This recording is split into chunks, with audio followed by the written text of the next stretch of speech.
আমাকে আরো আমি আমি আসলে বলতে পারতেছি না।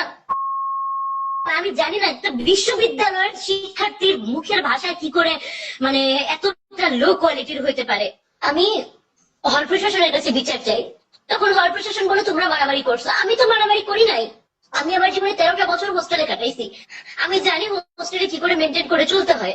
এই ক্যাম্পাসে অনেক সিনিয়র ভাই আপু আছে, অনেক ব্যাচমেট আছে যারা আমাকে ভালোবাসে, স্নেহ করে। আমি জানি না কেউ কখনো বলতে পারবে কিনা যে আমার মধ্যে এই ধরনের অ্যাগ্রেসিভ মনোভাব ছিল কিনা। আমি শুধু একটু শান্তিতে নিজের মতো করে থাকতে চাইছি। আমি বলছি যে এই জিনিসগুলো যেন না করে, আমাকে যেন ডিস্টার্ব না করা হয়।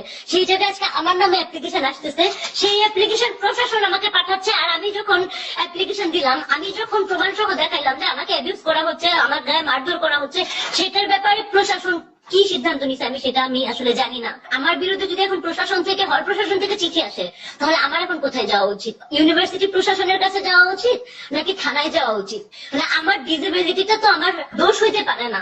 শুধুমাত্র কিছু মানুষ, আমার রুম থেকে দুজন আমার নামে অ্যাপ্লিকেশন দিল, আমার একটা দুর্বলতা আছে বলে মানুষ আমাকে এভাবে চেপে ধরবে, ঘেসে ধরবে।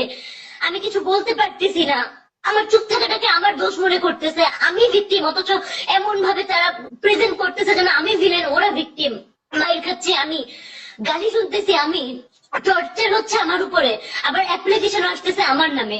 শুনেছি অনেক কিছু, পাবলিক ইউনিভার্সিটি সম্পর্কে শুনেছি অনেক কিছু। আমি জেনেও ছিলাম যে এই ইউনিভার্সিটির আমার ড্রিম ইউনিভার্সিটি ছিল। আমি এখানে আসছি পড়াশোনা করার জন্য আসছি।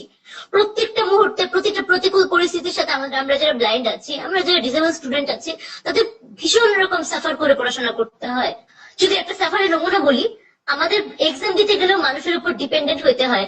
আর প্রশাসনের এমন কিছু অবাস্তব ধর্মী কিছু রিকোয়ারমেন্ট আছে যেগুলো ফুলফিল করে আমি সময় মতো আমার বিগত 2 সেমিস্টারে আমি 3টে এক্সামে আমি শ্রুতি লেখক নিয়ে যেতে পারিনি পরীক্ষায় বসার কারণে। বসার জন্য আমি বসতেও পারিনি পরীক্ষায়। আমাদের সেই পরীক্ষা দিতে হবে, আমাকে পড়াশোনার জন্য প্রত্যেকটা মানুষের দ্বারে দ্বারে যাইতে হয়, প্রত্যেকটা ক্ষেত্রে আমাকে সাফার করতে হয়।